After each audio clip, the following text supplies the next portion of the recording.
Bismillahirrahmanirrahim. Assalamu alaikum to everyone. Today we are going to read out a next topic from our new Oxford Modern English book 6, which is an interesting story about an extraordinary boy, Nico Bobinus, and his best friend Rosie. निको बॉबिनस नाम है इस chapter का और इस दिलचस्प story का मरकजी किरदार भी यही निको बॉबिनस नामी गैर मामूली सलाहियतों वाला लड़का है। इस स्टोरी में एक लड़की रोजी का भी जिक्र किया गया है जो निको बॉबिनस की बेस्ट फ्रेंड है। ये स्टोरी राइटर टेरी जॉन्स के नॉवेल निको बॉबिनस से ली गई है और यहाँ इस नॉवेल के पहले 2 चैप्टर जिक्र किए गए हैं और ये स्टोरी एडवेंचर और ह्यूमर से भरपूर है। टेरी जॉन्स नज़में और किताबें लिखने के साथ साथ एक comedian, screen writer, actor, director और हिस्टोरियन के नाम से भी मशहूर है। Dear students, before starting the summary of this story, let me inform you, as we know this story consists of 2 chapters. Therefore, in this video, only chapter 1 summary is being told today. Chapter 2 summary to be told in the next video.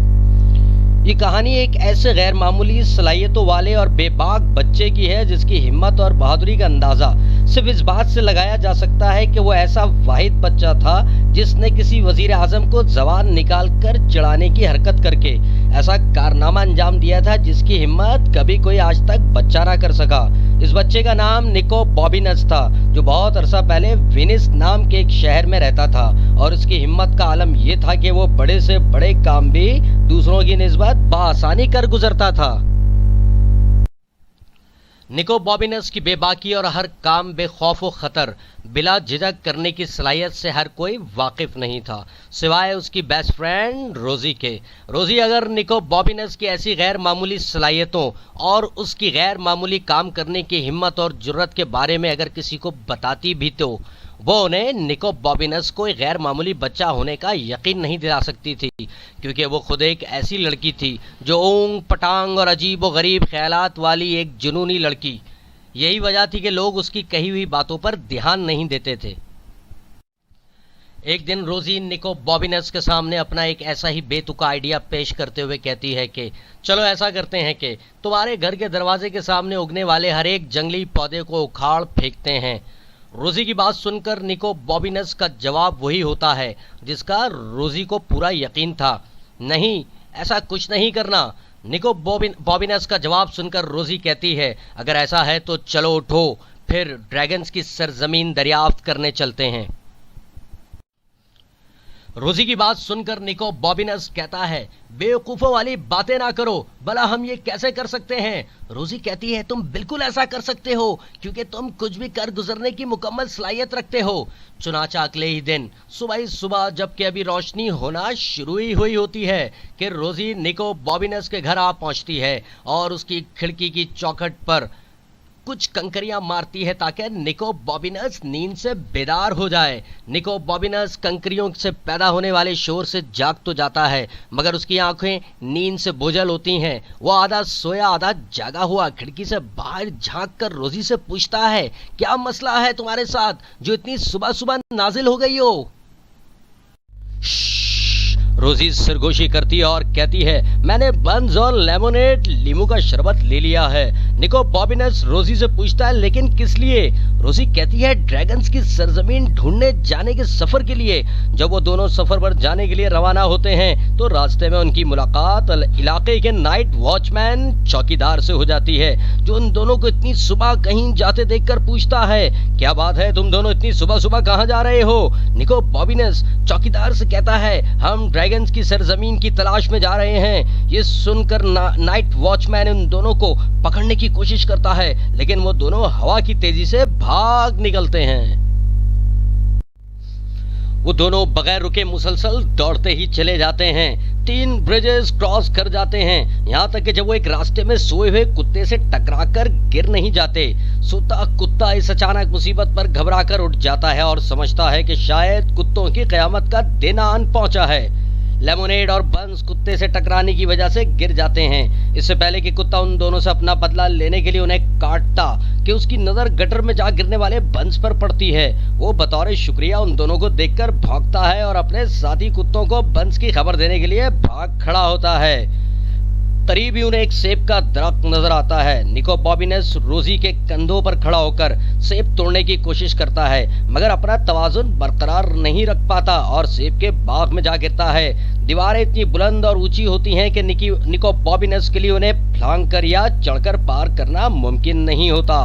वो चीखता है कि अब मुझे क्या करना चाहिए यहाँ से निकलने के लिए। रोजी भी उसे दीवार के पार से चीखते हुए जवाब देती है, तुम्हें वहां से निकलने के लिए कुछ ना कुछ तो करना ही पड़ेगा।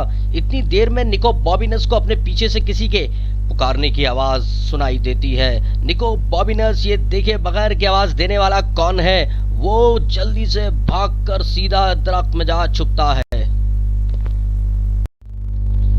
हाँ हाँ, मैंने तुम्हें पकड़ लिया। ये आवाज सुनने के साथ साथ निको बॉबिनस को अपनी गर्दन पर 5 मोटी उंगलियों की पकड़ भी महसूस होती है, जैसे उसे किसी ने गर्दन से दबोच लिया हो।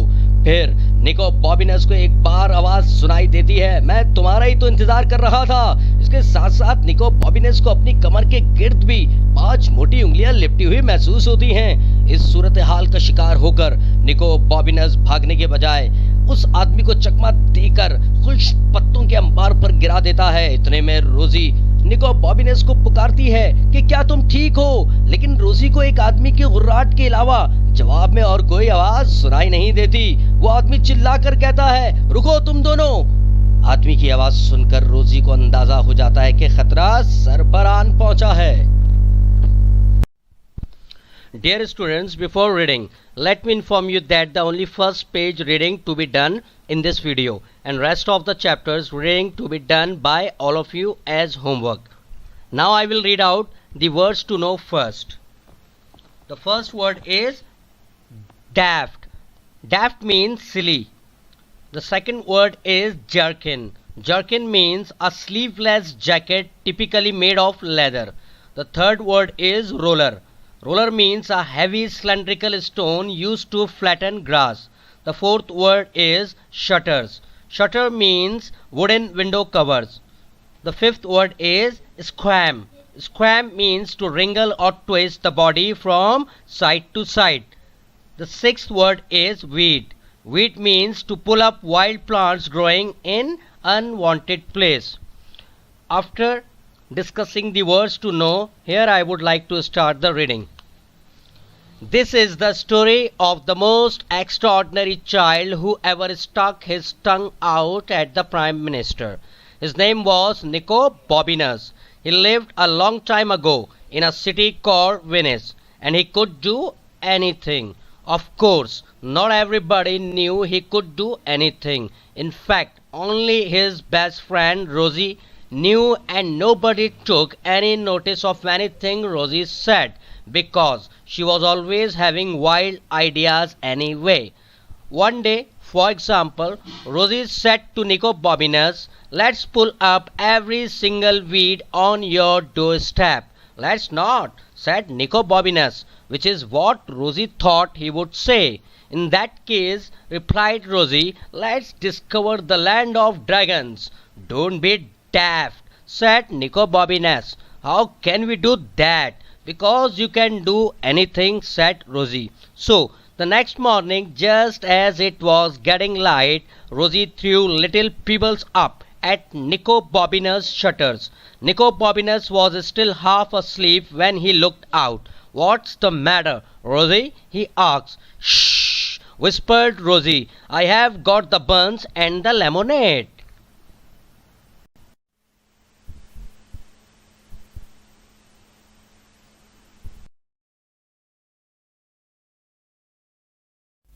डियर स्टूडेंट्स, मुझे उम्मीद है कि आपको एक्सप्लेन किया गया चैप्टर अच्छी तरह समझ में आ गया होगा।